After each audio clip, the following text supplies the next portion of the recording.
I'm James Mathers, a cinematographer and founder of the nonprofit cooperative Digital Cinema Society. Having worked with emerging filmmakers over the years, I found that there's often a lot of confusion regarding maintaining proper screen direction. So I thought we might explore some of the basics of shooting single camera motion picture coverage. Shooting proper coverage will allow your shots to cut together smoothly and keep the audience from becoming confused about where the characters are in relationship to each other. Kindly appearing on camera will be writer-producer Risa Cantu and filmmaker marketing consultant Michael Valinsky, who will be photographed by cinematographer Cameron Cannon.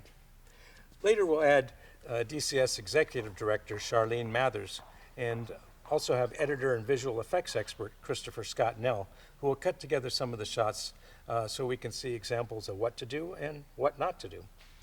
As everyone takes their place, let's talk about how this language of motion pictures developed. Except for the occasional theater in the round, performances over the centuries have been set up on a proscenium stage, which serves as the frame through which the audience observes the performance. As motion pictures evolved, we've kept with this general plan, but it is complicated by actor and camera movement, and by the various shots that we choose to tell our story.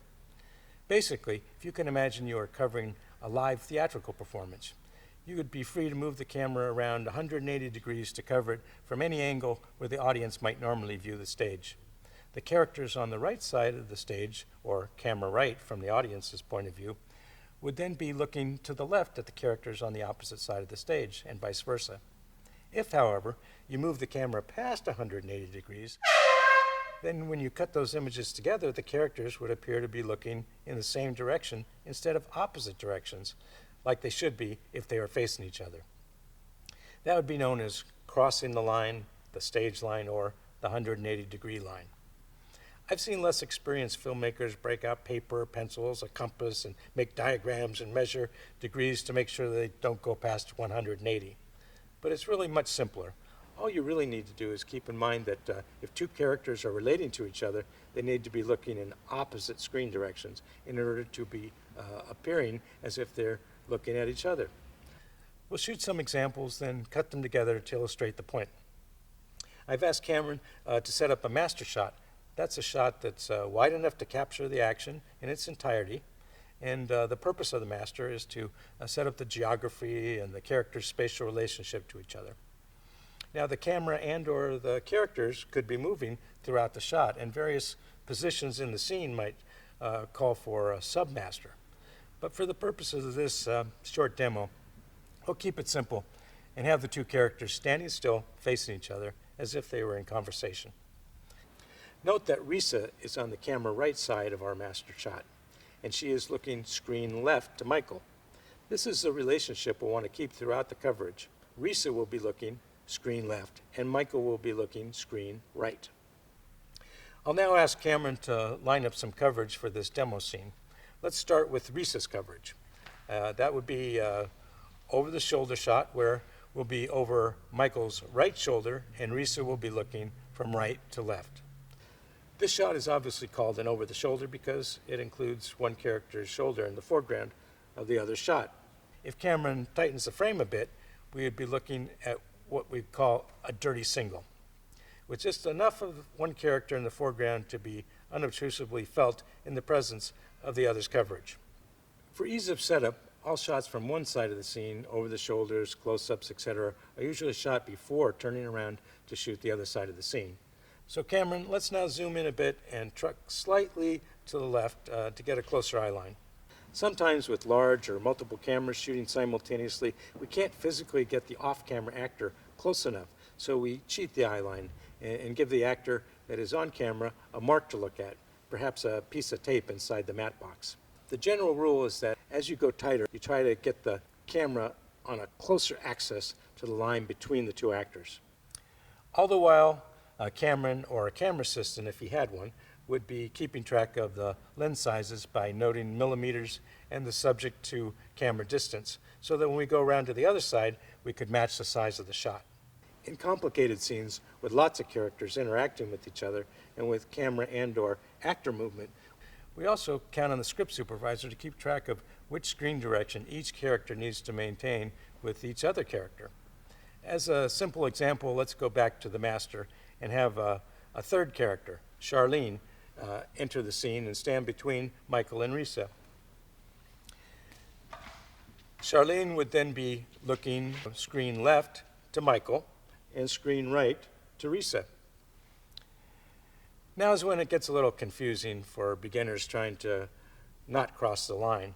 If we were to go and get coverage from Charlene's point of view, we'd be going well past the 180 degree of the proscenium stage, and we would be looking back into the audience.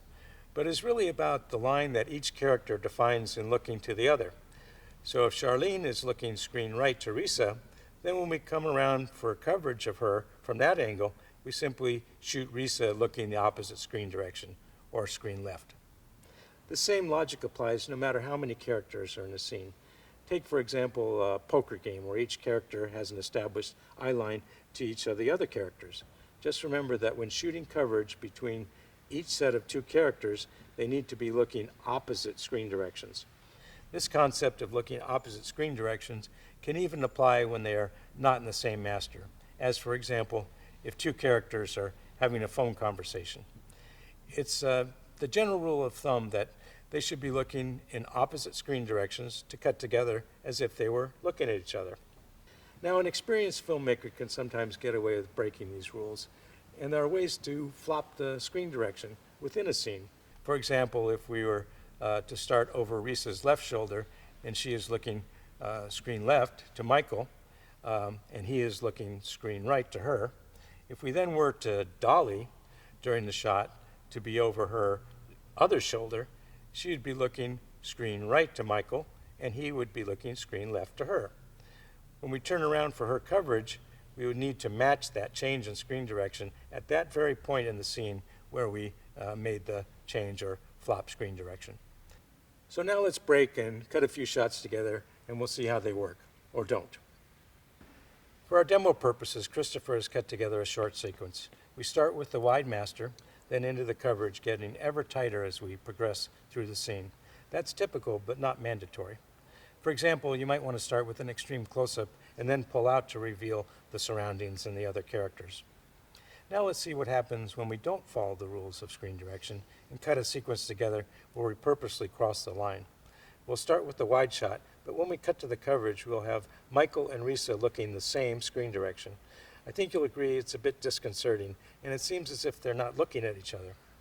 As previously mentioned, you don't always have to follow the rules, but when you break from traditional coverage, it should be with purpose and have creative intent. Each scene in a movie should propel the story in some way, and each shot within that scene should also be motivated toward that end. We've gone over some basic concepts of screen direction, but coming up with compelling coverage is a collaborative art that is best when the director, cinematographer, and actors are all working in concert. Now that the tools of the craft are so accessible, it's easy to get practice by shooting and cutting together your own little movies. If you're an aspiring filmmaker, there's really no excuse not to. If you'd like to check out DCS, please visit our website, digitalcinemasociety.org. We try to be a resource to educate filmmakers and help them keep up with the quickly evolving motion picture technology. Thanks, everybody.